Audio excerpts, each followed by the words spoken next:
Okay, so if you're watching this, chances are you are either currently practicing or interested in some form of contemplative practice. Maybe it's meditation, maybe vipassana, maybe mindfulness, maybe centering prayer, lectio divina, self inquiry, or maybe you've done something more physical like yoga or tai chi, but you have an intuition or a calling to move into something more contemplative. Or maybe you've just learned about the Christian mystics like Meister Eckhart or John of the Cross, and your interest was sparked by more intellectual pursuits. We're finding, certainly in contemplative light, even more conservative churches and faith communities, there's a renewed interest in the contemplative tradition. So here's a question for you when it comes to contemplative practice. Where do you want to be in your spiritual path? Do you want to be free of problems? Do you want to solve a particular problem? Do you want to get closer to God as you understand Him? Or are you trying to be responsive to this internal call you can't quite name?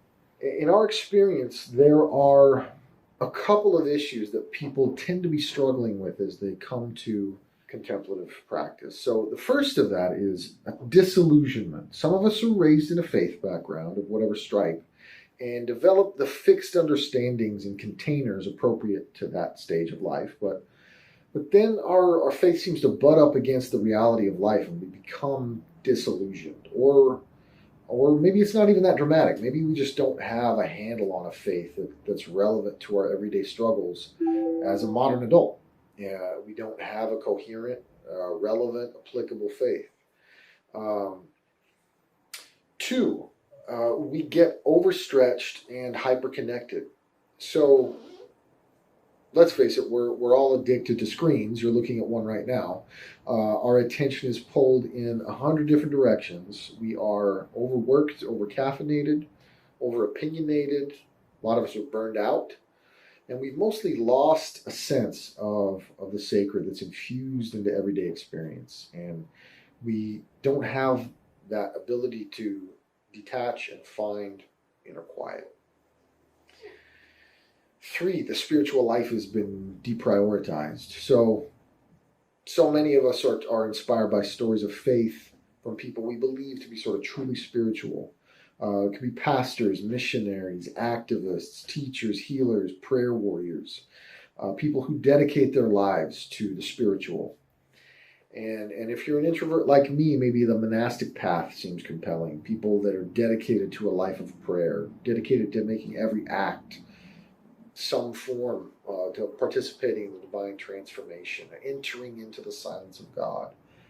And you are finding the need to return to prioritizing the spiritual life, to put sort of first things first. Four, there's this loss of the sense of the sacred.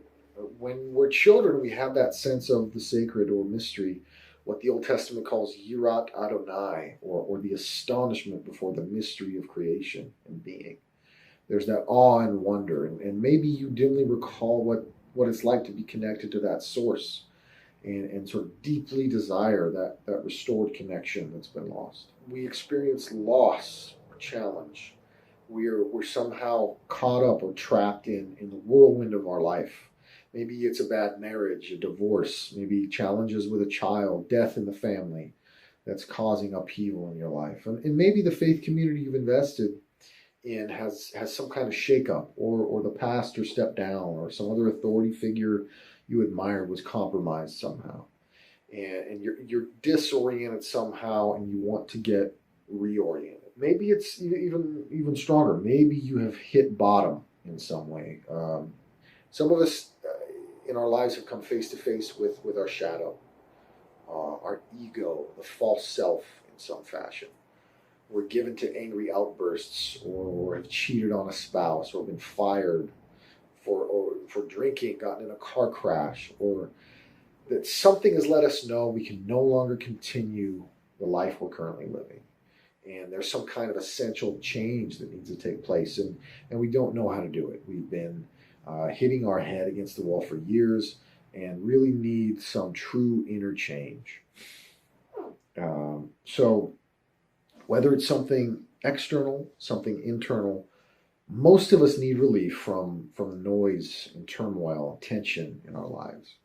And for me personally, it seems like every time I come across someone who seems completely at peace with themselves, with others, where I have some intuitive sense of deep wisdom and exuding humility and love without being sheltered or naive, inevitably I seem to find out that these people engage in some sort of regular, committed contemplative practice.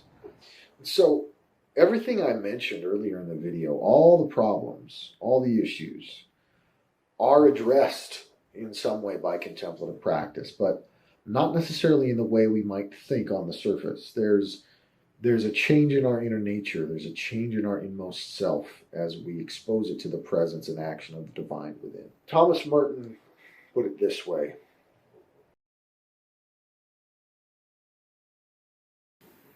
contemplation is the highest expression of man's intellect and spiritual life. It is that life itself, fully awake, fully active, fully aware that it is alive. It is spiritual wonder. It is spontaneous awe at the sacredness of life and of being. It's a vivid realization of the fact that life and being in us proceed from an invisible, transcendent, and infinitely abundant source. Contemplation is above all awareness of the reality of that source. It knows the source obscurely, inexplicably, but with a certitude that goes beyond reason and beyond simple faith. It is a more profound depth of faith, a knowledge too deep to be grasped in images, in words, or even in clear concepts. But it's also not a painkiller or a simple solution to our immediate problems. It's a lot more subversive than that. Here's Merton again. Contemplation is no painkiller. It is a terrible breaking and burning of idols, a purification of the sanctuary, so that no graven thing may occupy the place that God has commanded to be left empty, the center, the existential altar, which simply is. So what does that have to do with you? So each of our life situations is unique. There's a unique sacrifice required to move forward in the spiritual life. There's a unique death that's required. As my friend Clint Salem says, we all have to die on the cross we least want to die on. But as Jesus himself says, unless a grain of wheat falls to the ground and dies, it remains only a seed. But if it dies, it bears much fruit. And that's what we're after. And that's the experience, and that's the process of the contemplative life. When we hear things like that, we take it seriously, we can get uncomfortable. What might we have to get up? What will we get? And the answer to both, from a contemplative perspective, is simple: everything. The benefits of meditation, for example, are well documented and scientifically verified, but as we consider in the contemplative path, meditation is really only the surface. We're really after the gradual turning over of the self to the divine life. No longer I live, but Christ lives in me. And that's the experience of the contemplative. So yes, there's a death. Yes, we have to confront our shadow. Yes, we have to give up our emotional programs for happiness. But on the other side of that, there's balance and equanimity, a state of acceptance, a grace for self and other, what contemplatives call theosis or divine union. There's this total inner transformation, and that is the mystical journey, and that's the contemplative path.